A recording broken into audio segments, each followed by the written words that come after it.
Good afternoon. My name is Kathy Kokas. I'm the Business Development Director with Kitsap Economic Development Alliance.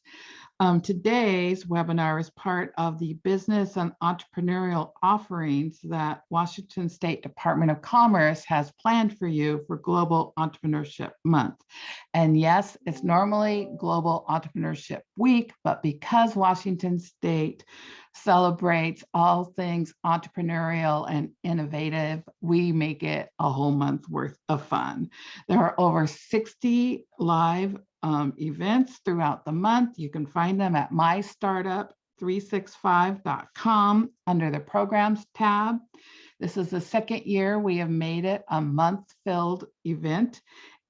You can also check other programs from Commerce at mystartup365.com, including Restart Academy, Entrepreneur Academy, Size Up Tool, Scale Up, and Thrive, as well as a huge list of resources for entrepreneurs and business owners.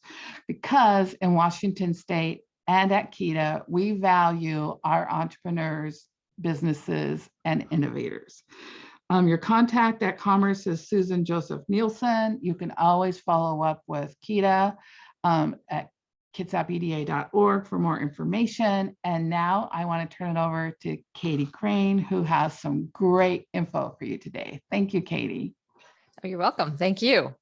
So let me just quickly share my screen here so that we can get started. And there we go. I think everyone can see my screen. My name is Katie Crain, and I run a marketing advisory business here in Kitsap County.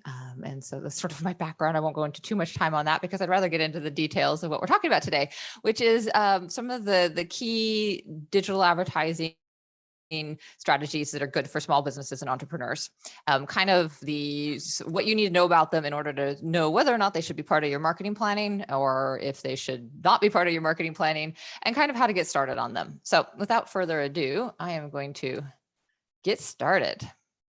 So first, I want to make sure that we are all on the same page as far as definitions, especially when it comes to SEO and SEM, because they sound alike and they both have to do with keywords and web searches. People often get them a little bit confused. So I want to make sure that we're very, very clear on where one ends and another begins, et cetera.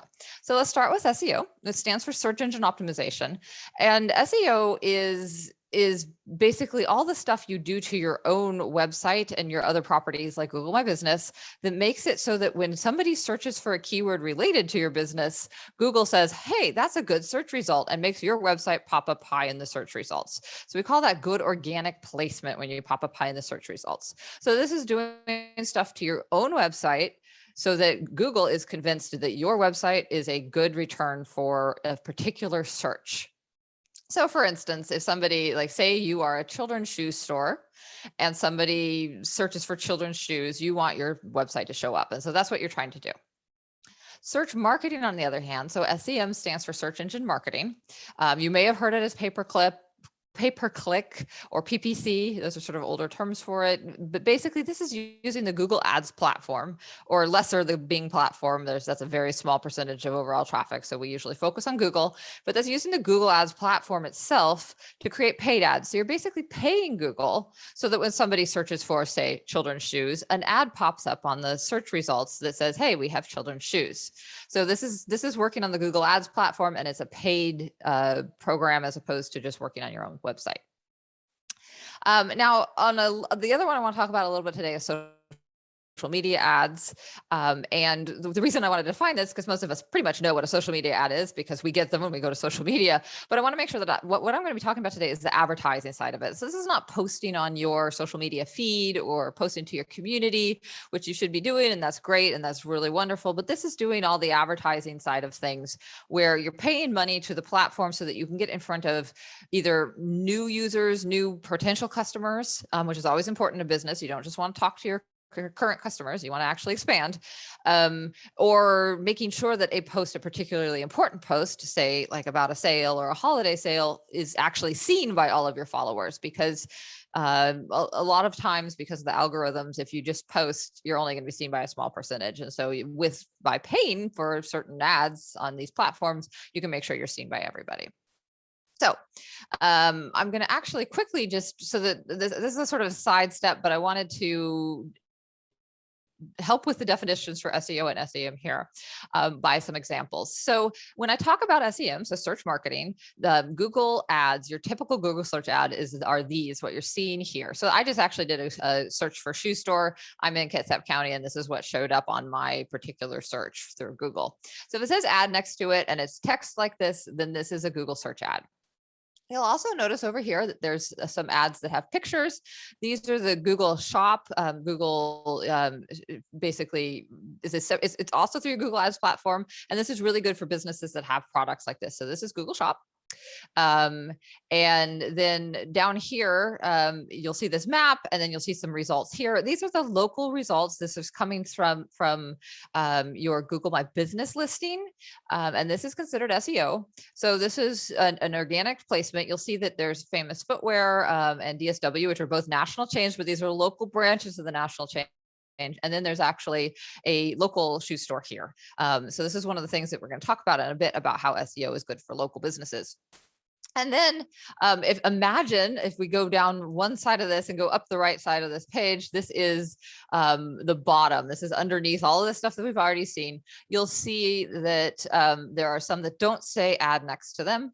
These are your organic search results. So these are the sort of the gold standard of what we're looking for with SEO.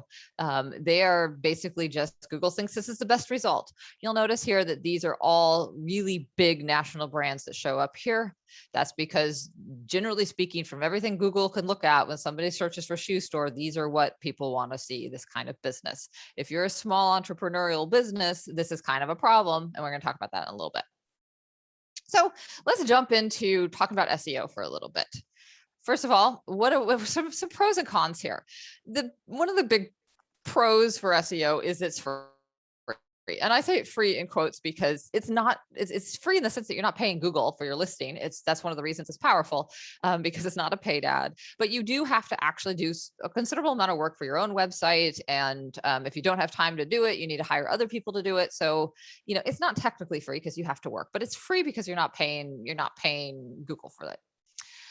The second, and this is the biggest thing, is that organic traffic performs better than paid traffic. So if somebody clicks on one of those organic listings that we saw over on the right side there, they are more likely to stay on your site longer and look at more pages, convert better, whether conversion means driving to your coffee shop and getting a coffee, or if it means buying something online. The organic traffic always works better. And so we like it because people naturally trust an organic listing better than they trust an ad. We kind of are naturally, instinctually like, yeah, like if somebody's selling us something, we're not going to trust it as much. So that organic traffic is really, really important. And that's why marketers talk a lot about it. The other thing is that, like, if you take a vacation of a couple months of doing your SEO activities to your website, nothing's going to crash and burn and go down. You're still going to have your same organic, placement. So we call it, your domain authority, where you normally stand up in organic placements where your website shows up, is not going to go away because you stopped writing a blog every month or something for a little bit. If you go for years without doing anything to your site, yes, you're going to actually start to drop in the rankings. But it's not like you switch a switch and you switch it off. Now let's talk a little bit about what we don't like about it. One of the biggest things is that people need to understand is that SEO is not instant. It can take months, it can take years, it can actually never work. And this is because what you're doing here is you're competing against all the other businesses for whom, in our example here, shoe store is a keyword. So imagine how many shoe stores are in the United States. There's a lot, right? And a lot of them are ones like DSW or Famous Footwear or Zappos that have a lot of domain authority because they have a ton of people visiting them. They've been around for a little while now. They have SEO people working on their site and everything all the time. They have a huge amount of products, which also helps people stay on their site a lot. And so they have this amazing amount of SEO. Of organic domain authority. So if you are trying to make your new website, for instance, compete against this, it's going to be hard to make it so that Google is like looking at your site that's new and doesn't have a lot of this domain authority and saying, yeah, okay, we'll make that one show up rather than these bigger sites or some other sites that are in there. That said, you remember when I was showing you the Google My Business listings that a local shoe store did show up, and it actually in the search results, they showed up pretty high on the search results in general, which is because they're local. And because on a local basis, if we're looking for, say, shoe stores near me or shoe stores Kitsap County or shoe stores Paulsbo, there's a lot fewer stores that are competing for that space. Yes, you have some local branches of big stores, but you're a lot fewer. And so if as a local business, if you have a local storefront, you're going to actually have a lot less trouble competing on an SEO front. So it's good in that sense for local. As I said earlier, it's not really free because it takes time. It can take a lot of time. If you hire an SEO agency, that can be very expensive. Sometimes if you really want to get into sort of the code level SEO, you're going to need to hire an agency. It's not something you should really play with yourself, because you can like unfollow your whole site, and think bad things. Don't do that. It can get pricey on that front. So it's not really as free as all that sense. And then, as I said, it may not ever work. So just be something to be aware of. Okay. So when does it make sense? I just told you, like, okay, this takes a long time to work and it doesn't make sense. Our biggest thing, if you have a website, you should be doing SEO. Now, that means you should be following the basic SEO best practices. You should be working on SEO, full stop. It may never make sure that it's your primary marketing angle, but you should do it anyway, especially if your business is primarily in the local market. So our recommendation here is do SEO if you have a website, but don't make it your primary marketing channel. This is not, unless you've already know that you have really good domain authority, you're showing up on the first page when somebody searches for certain keywords associated with your business, then that's great. And that it could be your primary marketing channel, but for a new business starting out, that's very rarely the case. Don't rely on this, but still do it, because you could, especially for local searches, and even in general, you will eventually grow, get a little bit more domain authority. So it is an important thing to do. So do it. Don't make it your primary. That's our advice. So let's talk about, what this means actually. First and foremost, today's SEO is a little different than it was even 10 years ago.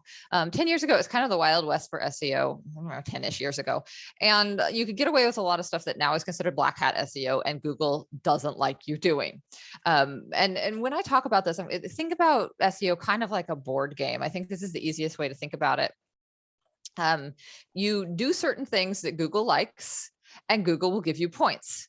If you do certain things that Google doesn't like, Google will take away points. And it's your in point total that shows where you're going to show up on the organic search results.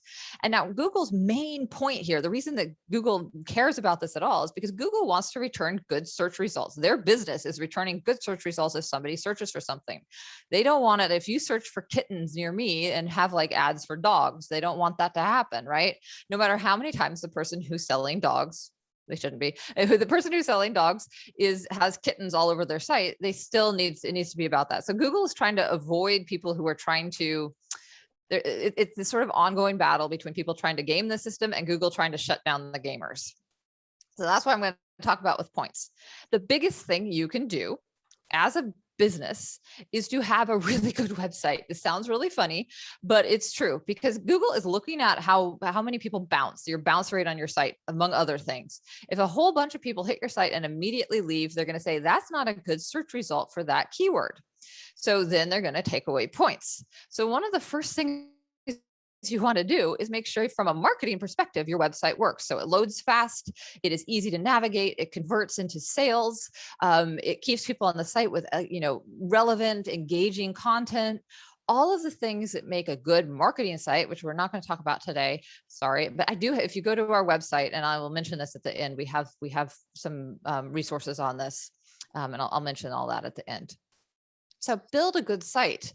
Even things like having it be, ADA compliant can help. So Google is looking for, good contrast in type between the background and the foreground and stuff like that. Just making it an easy to use, easy to read, converting site.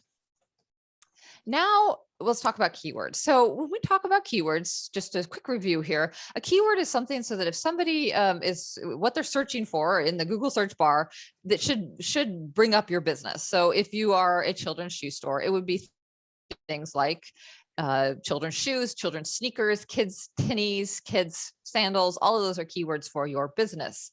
From an SEO perspective, try to make it between 5 and 7, no more than 10 keywords or key phrases, because you're going to have a lot of trouble stuffing that into your website without making it seem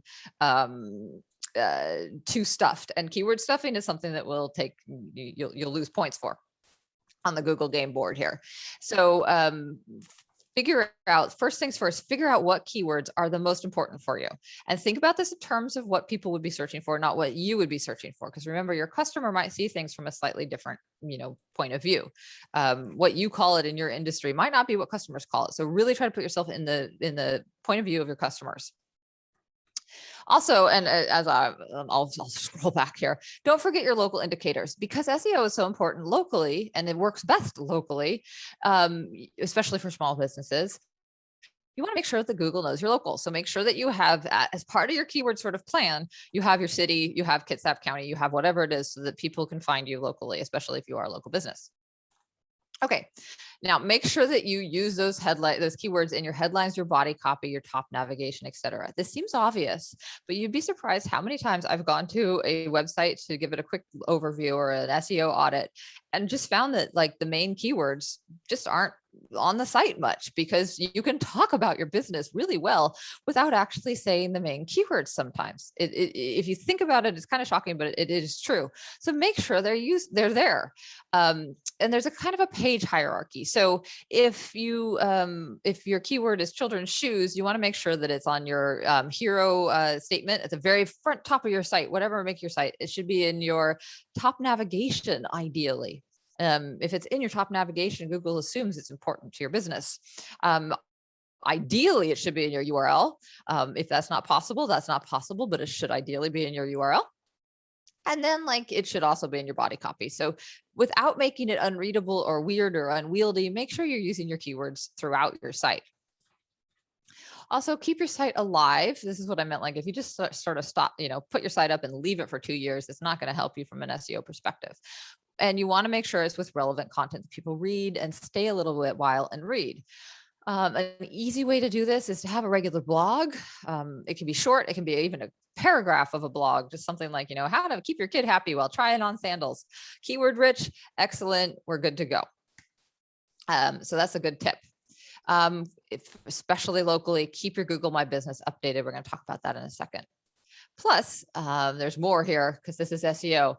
Include, and this can go on and on and on. I'm even just brushing the surface, trust me on this.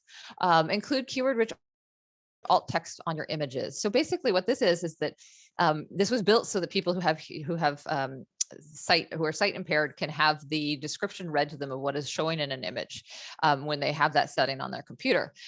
It will never show up unless you have that turned on. It will never show up. So people won't see this, but Google bots read it. And so if you have a keyword rich thing, like a picture of a kid trying on shoes, and you're like, a little, a girl is trying on children's sneakers at, Frank's Shoes in Paulsbo, boom, you have keywords, you have your place keyword, and it's in that alt text. It describes what's actually in there, and you're good to go. If you don't know how to do this, work with your web developer to do this, and they should be doing it, but they might not be doing it. A lot of web developers don't think about these things. So it's good to check with them. Also add keyword rich meta descriptions. So these are descriptions that, again, you're not going to see if you're just browsing the website. You will often see them if you copy and paste a link onto social media or something, you'll see them show up. Or if somebody sees a search result, it'll often show up below there.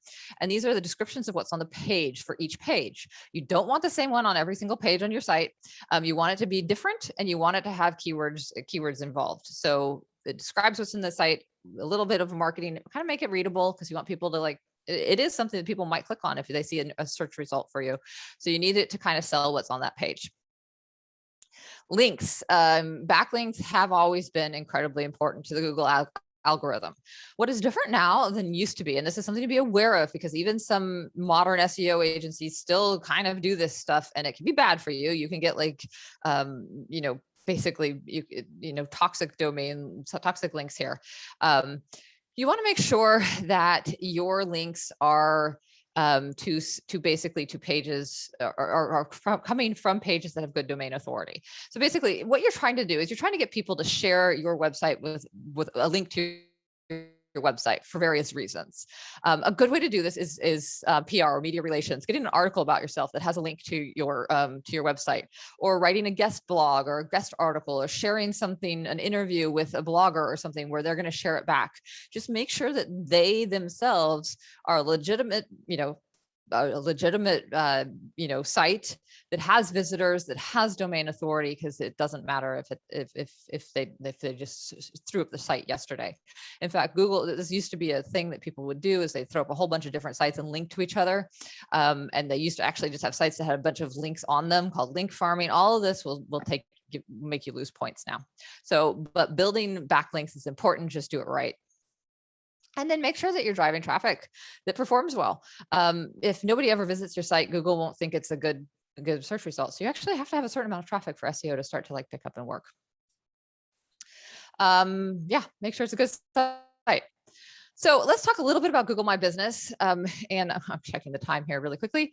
Okay, good. We're kind of on time. Good. I'm not getting too slow here. So Google My Business, like I said, is really important if you are locally based, because it helps Google look at you and know that you're local, and is a good way to show up that way. And Google likes it when you're using Google My Business. Google gives you points for using Google My Business because Google wants more people to use Google My Business. So they're rewarding us for it right now.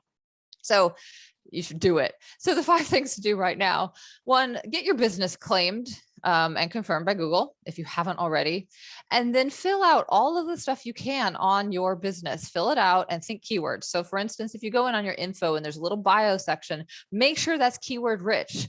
Make sure that talks about your business's keywords in a don't make it just the list of keywords, because that's not going to work. But you want it to be your bio, but you want to make sure that you're thinking keywords. And now think of Google My Business as another social media platform for you. When you post to Facebook, when you post to Instagram, post to your Google My Business too. There's a whole new post section. Actually, it's not new. This has been a while. I don't know why I say new. But there's a post section here, and you can post different things. If you have an offer for the holidays, if you have events coming up, anything like that, you can post them here. And this will help basically generate sort of like, yes, we're alive, we're doing stuff, and Google will like that. Make sure you have one for every store and every branch. That's a no-brainer. And then make sure you are getting reviews. Reviews are, social proof is so important from a marketing perspective, but it also helps you with your SEO. And one of the best practices there. Now, there's a couple ways you can do it. Everyone always says, oh, it's hard to get reviews. And really, it's actually not that hard if you ask for them. The problem is that most people don't ask for them. So you only get the reviews of people who are totally ecstatic about your business, which is great, but they're far and few between usually. And then the people who are really mad. And so you're getting like 5 stars and 1 stars, which is, you see a lot of businesses where have 5 stars and 1 stars. But you can, if you ask for people, you can get a lot of good reviews if they're just mildly happy, as long as you make it easy for them. So there actually are like review generation software out there that will do this for you and does it in a way so that they're like sort of offloading the angry people into a different thing. So only the happy people give you reviews. They work really well. They're about $100 a month usually, so they do cost something, but they're really good, especially for B2C businesses.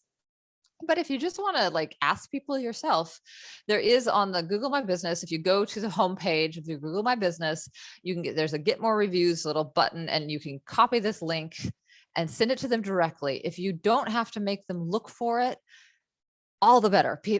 People will do reviews if it's easy for them. So say, hey, could you just give us 5 stars and say, hey, it was a great experience. That's it. Here's the link. That makes it easy for people, and they're much more likely to do it. Okay, so let's switch gears here to now search marketing. So remember, this is going to the Google Ads platform to pay to have ads show up when people are searching for certain keywords. What we like about it, it works really well. I mean, for most businesses, especially B2C businesses, this is a no-brainer, and you should be doing it if you can afford it. And this is why it's super efficient. And what I mean by that is, imagine a billboard. If you have a billboard at the side of the road and you're a children's shoe store, I'm just going to use this example for this whole talk because it's the only one popping into my head right now. So if you're a shoe store for children's shoes, only a few, like a small percentage of people driving past that billboard are actually probably in the market for children's shoes right now. Even if they have kids, they may not be, looking for children's shoes to buy. But if they go and they Google children's shoe store or children's shoes, they are actually looking for children's shoes to buy right now. And so when your ad pops up and says, "Hey, I have children's shoes," bang, it's like you are basically getting 100% of your traffic. The people who click on your ads are people who are looking for your product right now. And that's a unique and special situation. And so that's why it works really well. The other nice thing about it is, unlike SEO, it starts working immediately. You turn it on and you are instantly getting traffic to your site, assuming you set it up correctly. Whether or not that converts into sales has a lot to do with your website and a certain amount of your keyword sort of planning and everything with your search marketing campaign. But you will definitely start getting traffic immediately. The downside here, and this is what's challenging when I talk to any sort of small business owner or entrepreneur, is that it's actually really hard to do yourself. I have known one business owner in my entire career who was phenomenal at it and didn't need any help. And I would never have thought he needed help, and he was great. It was his passion and he loved it. For most of us, it's not a passion to learn how to do this program and how to use Google Ads and make really efficient and effective ad campaigns. It's usually something you may want to hire someone to do. It also does take budget. Aside from what you would pay someone to do it for you, you need to spend money. We usually say assume at least $500 a month, and that's just sort of we pulled this out of the air. It's going to depend on your business, but it's the point we're making is that you need to have enough people coming in the top of your funnel. So when I say funnel, I mean in marketing, you have to get a lot of people at the top of your funnel to squeeze out a sale at the bottom of your funnel, because you never have 100% conversion rate anywhere. I mean, like, that just doesn't happen. So say you have 100 people and that squeezes out 10 sales, then you need to make sure that for every 10 sales, you're getting 100 people in that top of that funnel. Now, depending on how much you're spending per clicks, in order how far your budget will go, you think about it that way, and it starts to get like smaller and smaller. You're like, of this amount, these 500, so say you spent $2 per click for this, it'd be 250 people hitting your site. And if, if every 100 people hitting your site converts into a sale, that's only 2.5 people who are converting into a sale. So you start to see what we mean. And so, yes, over a period of a year, you can, with smaller budgets, you can see the return on a monthly basis that you often don't at any smaller budget than this. And then if you turn off the final thing here, if you turn off your money, your ads go away. So it's only while you have the faucet on that they work. So when does it make sense? If you have a business people search for, like I said, this is a really important tactic just generally in our today's digital world, is to have a search marketing campaign. It works really well for B2C businesses. B2B businesses, it is less effective, but it is still really useful. So less effective in the sense that you're not going to see positive return on your ad spend. And that means that you're not going to necessarily immediately see, oh yes, I spent X on ads and I got, X plus X back in sales. You usually, if you're doing everything right with your B2C campaign, you should have a positive ROAS. And that is, you absolutely should. So if you are a B2C business and you're not, you probably want to have someone do a quick audit of your search campaigns if you're running search campaigns. From B2B, though, it can be useful because if somebody is searching for it, you want to show up. It's just that a lot of businesses don't search for other business services, don't look for other business services. I can't talk right now, via search. They're going to ask colleagues. There's other ways. It's, knowing who they know, the salesperson they know, that kind of stuff. So, but you certainly want to be there if somebody does search for you. It just may be a longer conversion on that. And the other thing where it may not make sense to do it is if you already have good organic domain authority. So if your SEO is working and you are showing up on the first page of search results naturally, boom, there's no reason you should pay for something you're getting for free. Absolutely not. So those are the two caveats here. Oh, and also that you have the budget to give to Google and possibly to an agency. So that means you have to be able to spend something. But remember, especially with B2C, once it's set up and optimized, you should be able to get that money back. So it's not like you're just pouring money down a hole and nothing's working. You should be able to get it back. Our recommendation, do it if you can, if you have the money for it, unless, of course, so some businesses, B2B businesses, it may not make sense. And then also if nobody's searching for your product. And I didn't bring that up earlier. So yeah, that is the other time. If nobody's searching for your product, it's not going to work. We actually have a client that does, she does these lovely oil paintings that are custom travel landscapes. So to commemorate, say you went to Switzerland on your anniversary and you want to commemorate that, she'll do a custom painting for that. The thing is, nobody's searching for that because nobody knows it exists, right? When they see it, they think it's lovely, but she's not a good candidate for a search campaign. So if you are so innovative in your business plan or whatever that nobody's going to be searching for what you do, skip your search campaign. Don't do it. Don't spend the money because and you can find out there are platforms that people are searching for various search terms. So you can figure out a little bit by that. Google will also show you right in the ads platform. So let's do some steps to get started here for search marketing. First and foremost, I say hire an agency. And I know this is a bit of a bummer here because I really like, and I believe that a lot of marketing can be done perfectly effectively at the small business level by the small business owner. There's no reason where you necessarily always have to be hiring out stuff in order for it to be effective. And some marketing is better than others. But like I said, this one has that steep learning curve. It would take a lot of your time and eat your life and not be as effective and efficient as if somebody is actually doing it for you. The second thing, though, is something you can definitely pay attention to is making sure you have landing pages for your ads. And a landing page is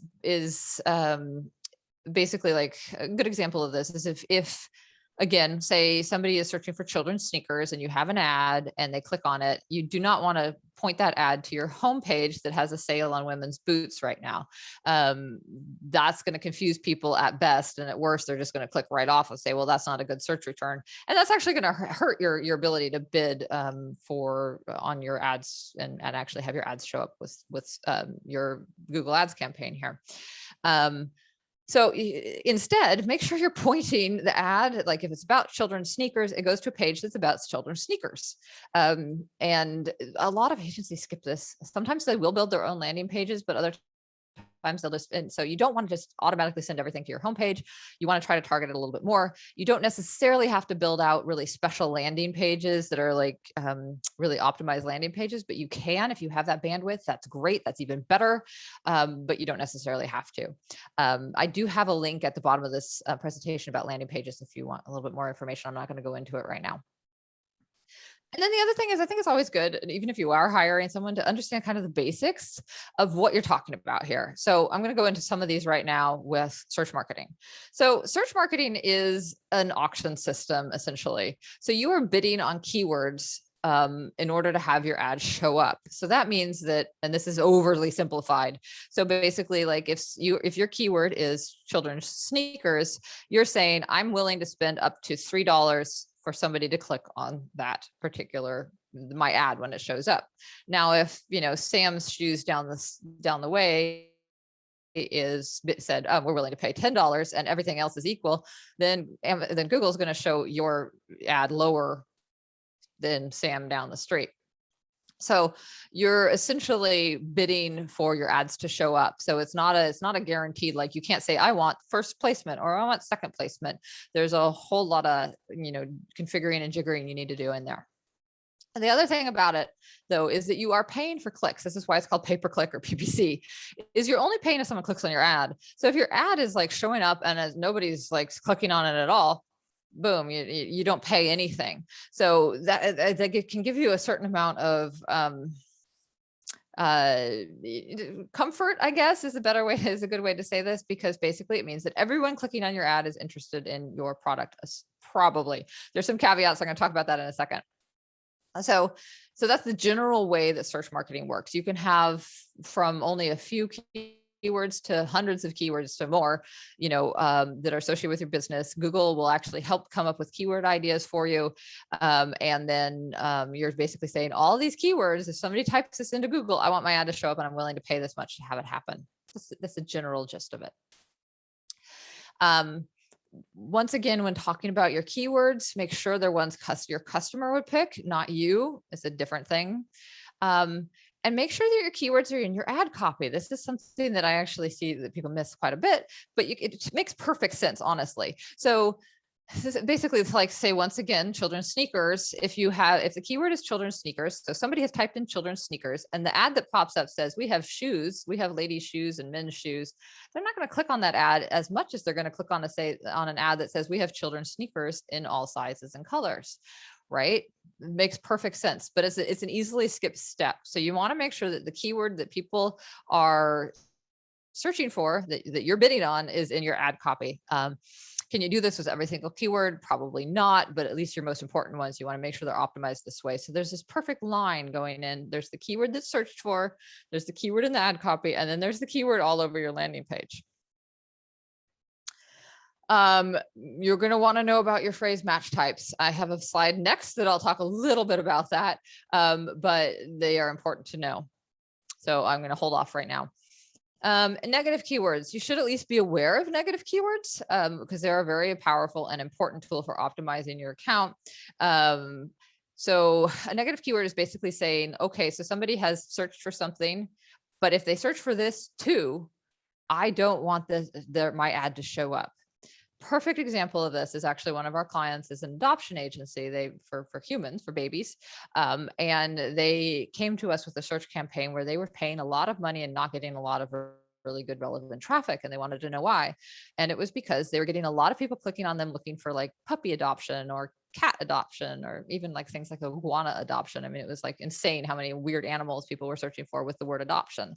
So what we did is we went through and we actually put in negative keywords for things like puppy and cat and kitten and, iguana and everything else, so that when adoption was next to one of those words, the ad wouldn't show up.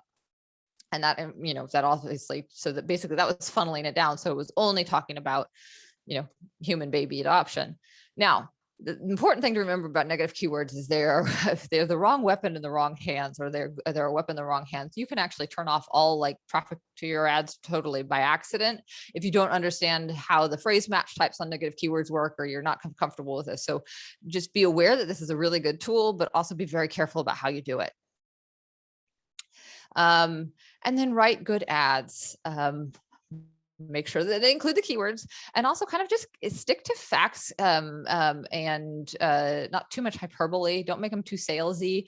Remember, organic traffic ads that just have a little blurb about what your business is or organic traffic, they're not ads, perform better than ads do generally. So the more like over the top, hey, we are the best in Paulsbo or whatever, that's going to actually perform less. So make sure you kind of just stick to the facts, keep it factual, keep it informational, make sure you say what you have. If you have like, the lowest cost product, then you might want to mention that, but keep it factual and include your keywords. And the final thing here is, this seems obvious, but yeah, once your return on your ad spend is positive, you can boost your budget, because then you're going to actually get some more efficiencies going. So I'm not going to go through all of these, but this is what I'm talking about when I'm talking about phrase matches. So there's different like codes that you could put in so that Google looks at a keyword in a different way. And this is a good resource. You can look at this later if you want to. Like I said, I'm not going to go over it, but basically the top ones here, the broad match, you should probably, if you're doing your own, start with broad match. You're going to get a lot of traffic that may not be relevant, but it is, you're less likely to shut your funnel down or shut your hose pipe down so tight that you're not getting anything through. And then at the bottom here is exact match, which is the tightest fit. So that is the ones where you're very confident about your keywords. You want people who are only doing the exact matches or very, very close variations of that keyword. So this is stuff that you should know if you're going to be running your own. And if you have an agency working with you, at least should know what you're talking about. So you can kind of take a look and check too. So take a look at this later. Okay. Switching gears. Usually when I do these talks, I'm in front of people actually, like pre-COVID. And so I could like judge and talk to people, and it's a little weird just switching gear, but we're going to talk about social media ads right now. because time. So let's talk a little bit about them. So one of the great things about them is it's a really good low cost way to drive traffic to your website and to introduce your product to new people. Or as I said earlier, to make sure that your own followers are seeing your ads, you're seeing your posts. Remember with your own followers, these are people who already know your business. They're people who like your business enough to follow you. They're not net new customers. And so this is a good way to kind of get out in front of net new customers. It's very visual. So say you sell jewelry, you sell children's shoes, you sell anything like that. It's a really, really, really powerful because people click on these beautiful things and they'll sort of get aware of it and that kind of thing. It's a little tougher if you're a service business, like say mine, where I serve marketing advisory and sort of outsourced marketing director services, because it's a little harder to get those messages across in that scrolly environment. But it is great for visual brands, especially places like Pinterest and Instagram. And importantly, it also helps you grow your social media following. A lot of people don't think about this, but one of the great things, especially on Instagram and Facebook, is that, if somebody likes an ad that you're showing, and a lot of people do, you'd be surprised, people like ads all the time, you can invite them to follow you and they will follow you, and it'll help actually grow your own your own community faster than if you're just trying to grow it organically. So it also can help with that. So here's the bad side of social media. It's not really super good at driving direct sales. So unlike search marketing, we don't see like, okay, I spent X amount, it turned, these people landed on the site and suddenly boom, conversion. You don't see that as much.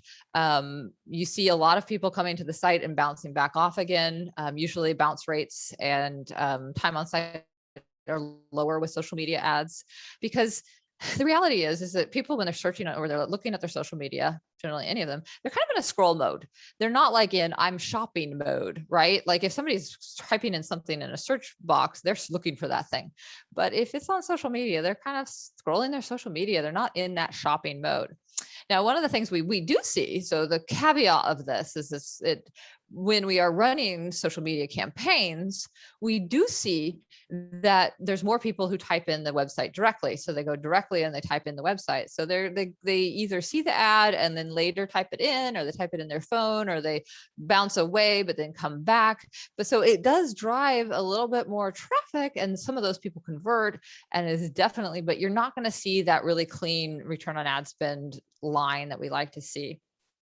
So you might spend money and not see a lot of results. You also are having to pay. This is unlike you're posting on your various platforms. You are paying the platform to have your ad show up in front of more people. It can be a little bit like, I think anything under $300 is probably not going to get you much, but a month, but it can be pretty inexpensive, and sometimes you can have clicks for less than, for pennies, but you still do have to pay. It's not free.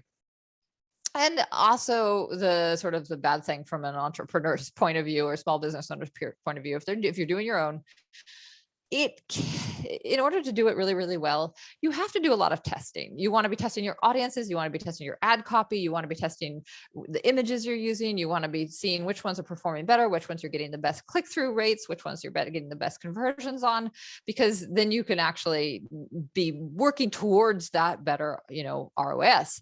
Now, if you don't test, it's probably fine. And if you're promoting a post, so say you have a sale and you've posted it on your Facebook page and just want to boost it to all of your customers who are following you, that one you can just boost. You don't have to test that. That's pretty easy. But if you want to have an ad campaign that's starting to really sort of generate a better return, you do need to do a lot of testing. And that can take time.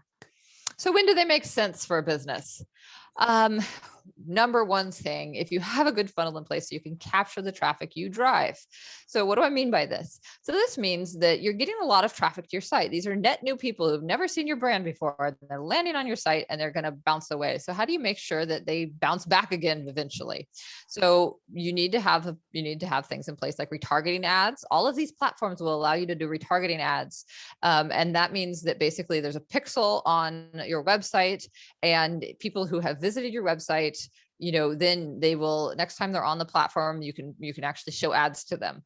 So retargeting ads are a must if you're running a social media campaign, because that way you can get back to the people who visited you.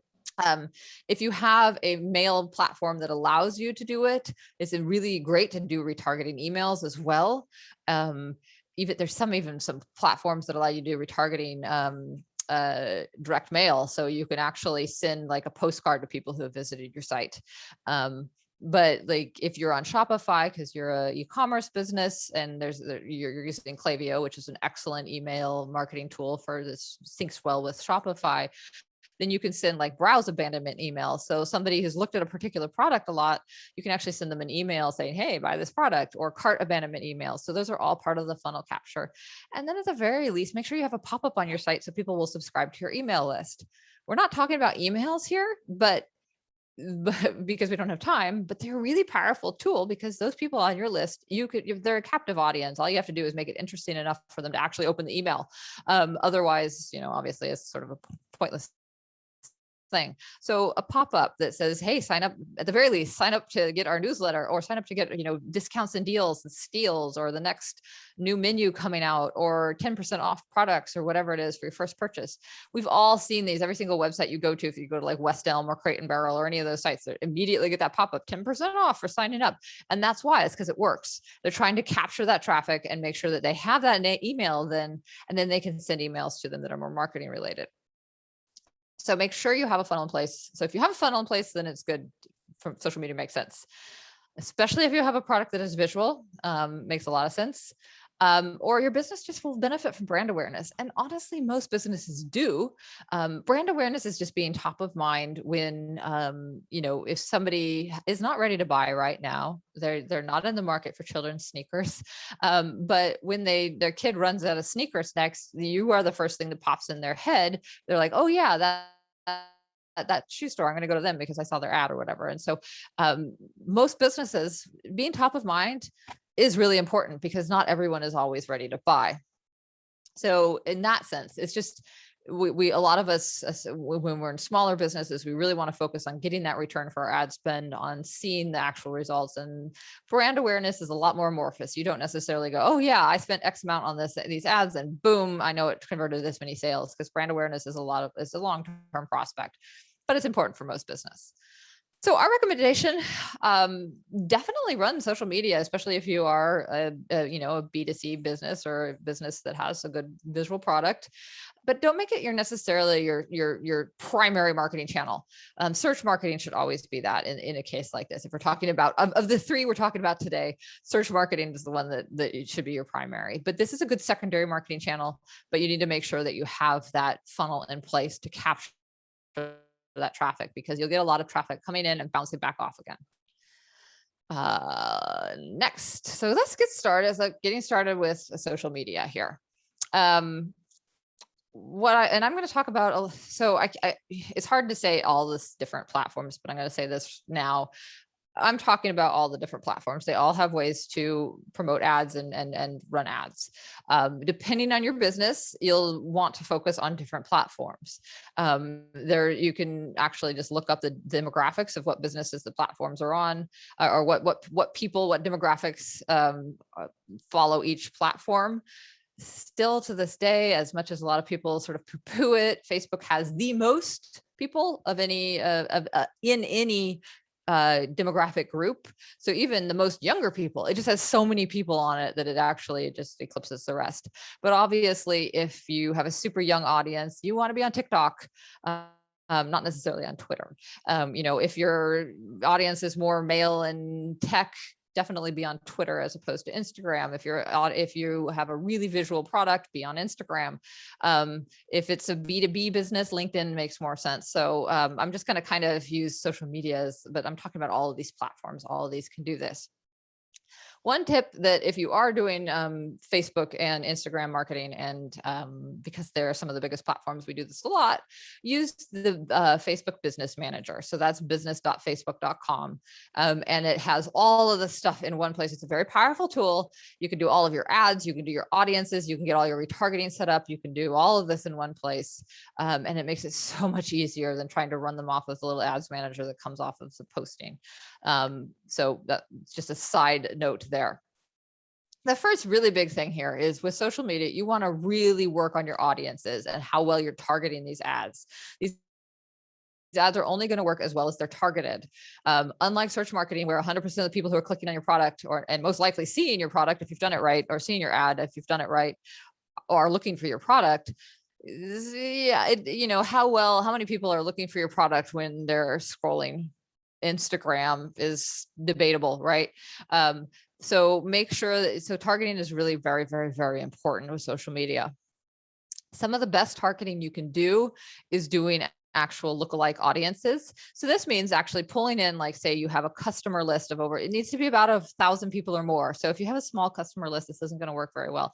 But if you have over 1,000 people, you can bring that list into all of these platforms, and they'll build you an audience based on this people who look the same on their platform as that list of customers. And they usually convert really, really well because they are very, very similar. Now, if you have too few people, you just don't have a good data set, so it's not going to work as well. You can still try it, but it won't work quite as well. You can also do lookalike audiences to the people who follow you on the social media platform. For instance, if you have 1,000 people following you on Instagram, you can do a lookalike audience to them, and that's another audience that's going to work really, really well.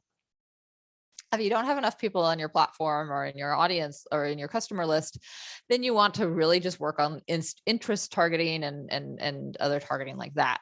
Now, obviously, if you're on LinkedIn, because you're B2B, there's a lot of targeting that goes around seniority level, what the role is, whether they're in sales or in, finance or whatever. So you can do a lot of targeting based on the person's job description on LinkedIn.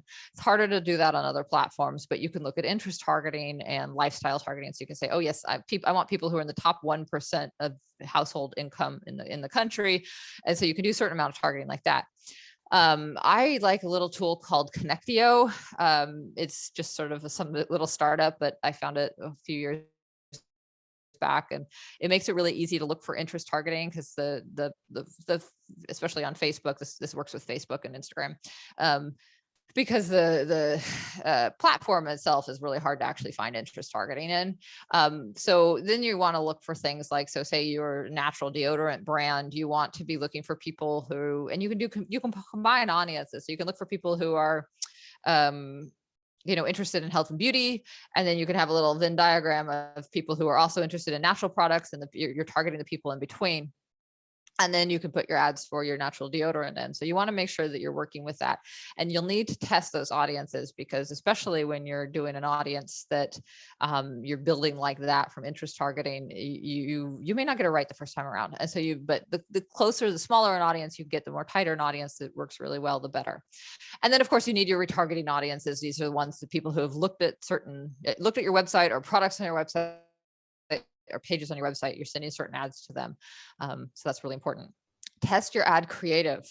You want to not just assume things, you want to try different things.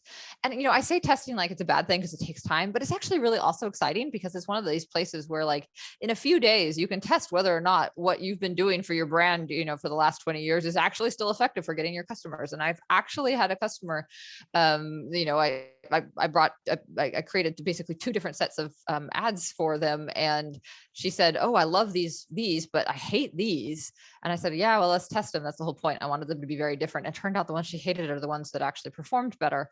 And that's just because nobody had ever really tested it. So testing is actually great. You can get all of those results really fast and see what kind of creative fits. Generally speaking, anything that's eye-catching and with imagery works better. Anything with video works a lot better. Faces work better than not faces, but beautiful things work better. Cupcakes, I call it cupcakes, babies and puppies. They all work really well. Not that you should put that in if that's not has anything to do with your business, but make sure that the imagery is eye-catching, and test your creative too. Creative does matter. I mean, your copy does matter, like what you're saying in the ad. So that also matters. And then build funnels within your social media if you can. This is sort of a higher level technique, but I find it really works, because one of the things is, if you're setting your purpose of your ad campaign, say on Facebook Business Manager, to brand awareness, it's a lot cheaper for clicks than if you are setting it for conversion. So you can get a lot of people sort of funneling in at the top, and cheaply. So for pennies, you can get clicks through here, and then you can set that people who interacted with those ads, then you give them an ad that's a little bit more targeted and has a stronger call to action and is therefore more expensive. So you can, it's sort of a way to kind of like, it's sort of, make people need to see your ads 2 or 3 times before they're going to click on them, or like 3 or 4 times before they click on them. So that's a way to like get your ad in front of people inexpensively, and then turn it to something where they're actually seeing it a little bit more with a little bit stronger call to action. And then of course you want your retargeting at the bottom. And then your capture funnel. We already talked about this. Make sure you have retargeting ads, make sure you have email retargeting if you can, make sure you have subscription pop-ups, something to capture that traffic.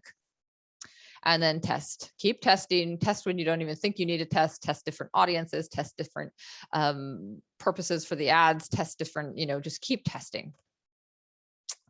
And that's it. So I'm going to open it up for questions here. I have 5 minutes left here. I managed to get it all in. I just wanted to show you, we have some links here for various things I've talked about.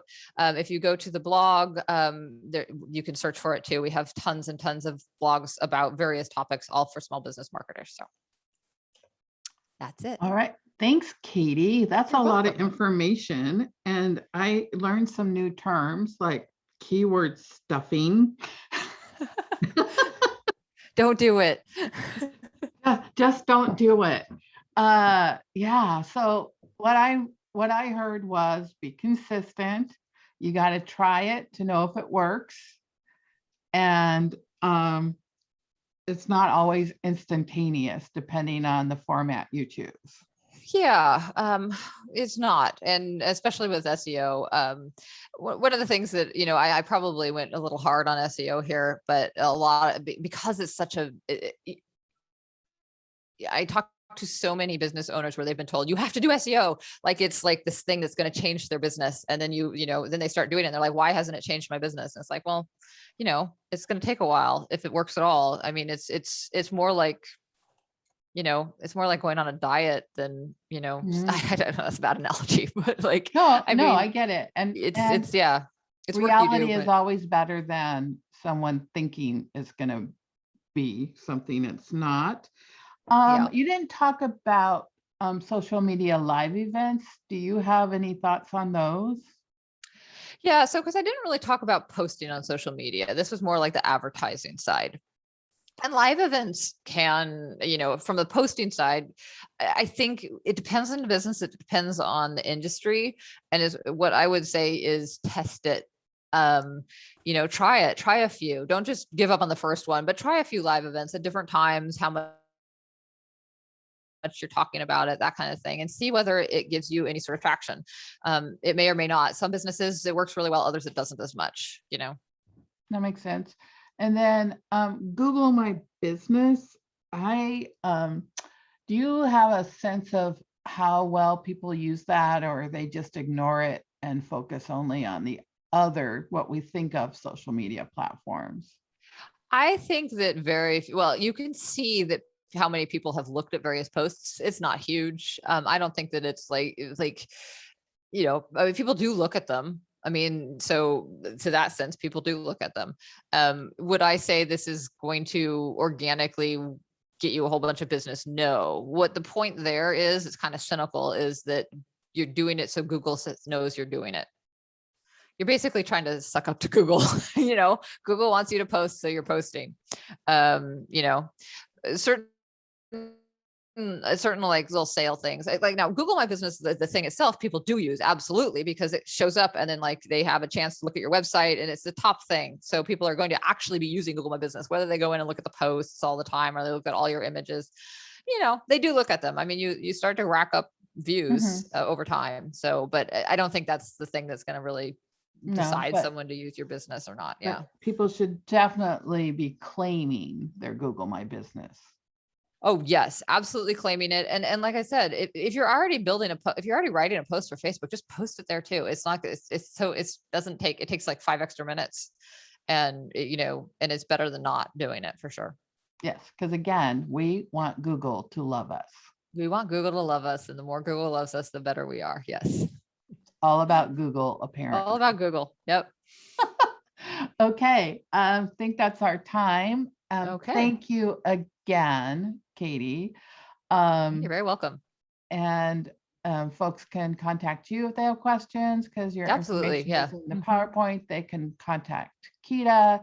They can contact Washington Department of Commerce. So the resources are out there, folks. So thanks, and hope everybody's having a great business day. All right. Thank you. Bye-bye.